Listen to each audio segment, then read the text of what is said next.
මම ඉන්නේ පාහියන්ගල ගල්ගුවාව ඓතිහාසික පාහියන්ගල ගල්ගුවාව. ඉතින් මේකේ වැදගත්කම තමයි අවුරුදු 48000ක් පරණ අවුරුදු 48000ක් පැරණි ඉතිහාසයක් ගැන මේ පාහියන්ගල ගල්ගුවාවෙන් කියනවා. ඉතින් මේකේ වැදගත්කම තමයි දැන් අපි දන්නවා ලංකාව ඉතිහාසය ගැන ඉගෙන ගන්නකොට අපිට ඉතිහාසය ඉගෙන ගන්න නම් අපිට මූලාශ්‍රෝණේ කියන්නේ පොත්පත් ඕනේනේ. නටඹුන් මේවා පාවිච්චි කරනවානේ.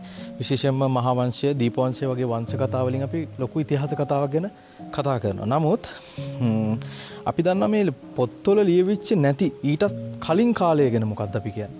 ඔය පොත්වල ලියවිච්ච නැති ඊට කලින් ඉතිහාසයට තමයි අපි ප්‍රාග්යිතිහාසය කියලා කියන්නේ. අපි කියන්නේ මානවයෝ කියලා. මොකක්ද මේ මානවයන්ගේ කතාව? මම කියා දෙන්නම්. මෙහෙමයි. පෘථිවිය නිර්මාණය වෙනවනේ.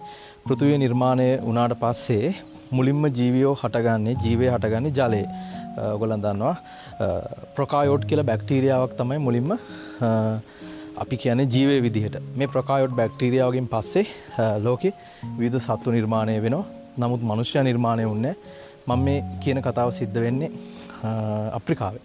අප්‍රිකාවේ හිටපු චිම්පන්සි විශේෂයක් ඉන්නවා. මේගොල්ලන් ගස්වල ඉන්නේ. නමුත් මේගොල්ලෝ ගහෙන් බිමට බහිනවා. ගහින් බිමට බහලා කකුල් දෙකෙන් නැගිටින්න උත්සාහ කරනවා. ඒකට හේතු තුනක් තියෙනවා. එකක් තමයි ඒගොල්ලන් කකුල් දෙකෙන් නැගිට්ටොත් ඒගොල්ලන්ට මේ දෙක තවත් කකුල් දෙකක් නෙමෙයි අත් දෙකක් බවට පරිවර්තනය වෙනවා. ඒතර මේකෙන් වැඩ ගන්න පුළුවන්. පැටව වඩා ගන්න එහෙම. ඒ වගේම තමයි මේගොල්ලන් මෙහෙම නැගිටලා මෙහෙම ඈත ප්‍රදේශයක් බලන්න පුළුවන්. ඒගොල්ලන්ගේ ආරක්ෂාව. ඒ විතරක් නෙමෙයි ඒගොල්ලන්ට පුළුවන් දුර ඉන්න විශේෂම අවුවෙන් පිච්චෙන එක නවත්තන්නත් පුළුවන් කකුල් දෙකෙන් නැගිට්ටා.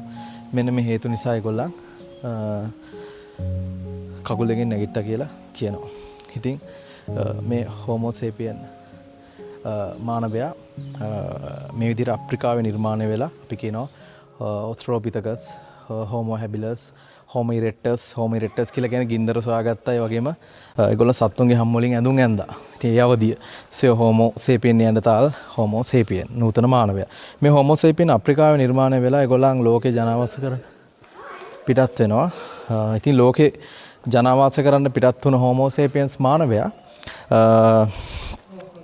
මාර්ග කීපයක් ඔස්සේ ලෝකේ ජනාවාස කරන්න පිටත් වෙනවා.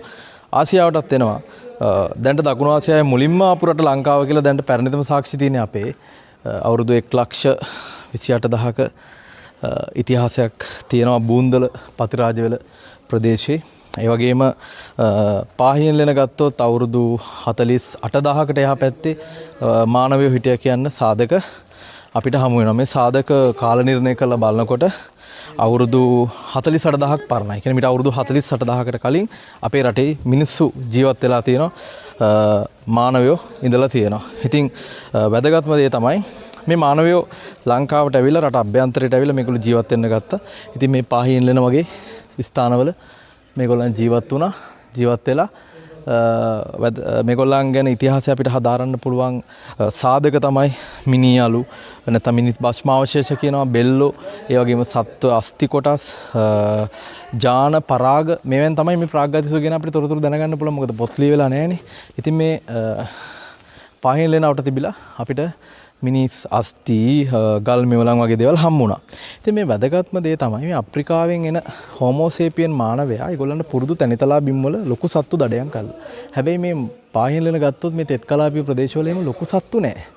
ඉන්නේ මීඩියම්. දඬුලෙන්නෝ, වඳුරෝ, රිලව් ඔයගොල්ලෝ දන්නවා රිලව් එක ගාවට එහෙම යන්න බෑනේ එහෙම ලේසියෙන්. එහෙම යන්න ගිහිල්ලා අල්ලන්න ගියා නම් මානවයා වඳ වෙනවා. ඉතින් අප්‍රිකාවේ දඩයන් කරපු ටූල් කිට් එක හරියන්නේ නැහැ ලංකාවේ හන්ටින් වලට. එහෙනම් ඒගොල්ලන්ට සිද්ධ වුණා දුර ඉන්න සතෙක් මරා ගන්න උපක්‍රමයක්. මේගොල්ලන් කරන්නේ මේ ශිලා පතුරක්, ගල් පතුරක් අරගෙන පිටිපස්සට දැති කපලා සතෙක්ගේ අස්ථියකට එක සම්බන්ධ කරලා ඊතලයක් හදනවා. ඔන්න දුන්නසා ඊතලේ එනවා. ඊතලයක් හදලා මේකෙන් දුර ඉන්න සතෙක්ව මරනවා. ඉතින් දුන්නසා ඊතලේ පැරණිම ඉතිහාසය අපිට අයිති වෙන්න ඕනේ. මොකද පැරණිම සාධකම් වෙන්නේ පාහියන් ලෙනෙන් තිබිලා අපි දුන්නසා ඊතලේ නිර්මාණය කළා.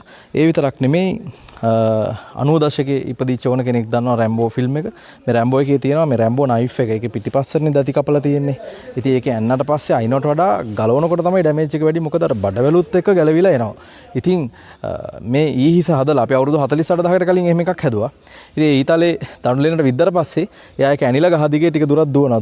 දුවන්න ඇතුලේ ඩැමේජ් එක වැඩි වෙලා සතා අඩපණ වෙලා බිමට වැටෙනවා. වැටුණාට පස්සේ මේගොල්ලන් ගිහිල්ලා යාව අල්ලා ගන්නවා. ඉතින් මේ වගේ තාක්ෂණයක් ලංකාවේ තිබිලා තියෙනවා.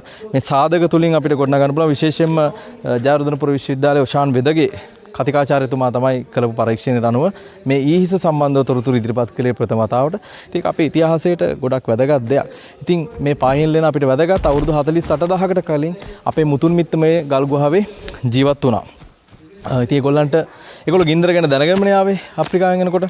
ඉතින් මට හිතෙනවා ගින්දර ඒගොල්ලන්ට ලොකු ශක්තියක් වෙන්නේ නැති. ගින්දර ඒගොල්ලන්ට උණුසුම සපයන්නේ නැති රාත්‍රියට. ඒ වගේම ආරක්ෂාව සපයන්නේ නැති. විශේෂයෙන්ම මේ මානවයෝ එකතැනක හිටියේ නැහැ අපේ වගේ ගෙවල් හදාගෙන සංචාරක ජීවිතයක් ගත කරේ.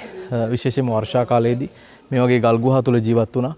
වීලි කාලයේදී ඒගොල්ලන් එලිමහන් කලාපවල ජීවත් වුණා. ඉතින් ඕගොල්ලන් එනකොට මේ කතාව දැනගෙන එන්න මේ ඓතිහාසික පාහියන්ගල ගල් ගුහා වැදගත් වෙන්නේ අපේ මුතුන් මිත්තෝ අවුරුදු 48000කට කලින් ලංකාවේ ජීවත් වෙලා තියෙනවා. ඔයාලට තව තේරෙන විදිහට කිව්වොත් අපේ බුදුන් වහන්සේ ලංකාවට වැඩම කරන්න අවුරුදු 40000කට 45000කට වඩා ඊටත් කලින් තමයි අපේ රටේ මිනිස්සු ජීවත් වුණේ මේ ගල් ගුහාව ආශ්‍රිතව. ඉතින් මෙතනට එන්න මෙතන ආරක්ෂා කරන්න මම දැක්ක සමහර අය මේ ගල් ගුහාවේ නම් ලියලා ගිහිල්ලා එතකොට පොලිතින් දාලා තිබ්බා. මේ වගේ දේවල් කරන්න එපා. මේ කායිති අපේ දරුවන්ට අපේ අනාගතයට අපි ඒක බාර දෙන්න ඕනේ ආරක්ෂා කරලා. මෙතනට ඇවිල්ලා මෙතන හරි පරිස්සමට මෙතන ආරක්ෂා වෙන විදියට මේ තුර්ලතාවලට හානි කරන්නේ නැතුව තමන්ගේ නම් වගේ දේවල් ලියන්නේ නැතුව මේවට හරි ආදරෙන් මේවා බලලා අභිමාණයෙන් අපිට යන්න පුළුවන්. ලෝකෙට අපේ අභිමානය කියන්න පුළුවන් හොඳම ස්ථානයක් තමයි පාහියන්ගල කියලා කියන්නේ. අපි ආයමත් මේ වගේ ඓතිහාසික ස්ථානකදී හමු වෙමු. එහෙනම් හැමෝටම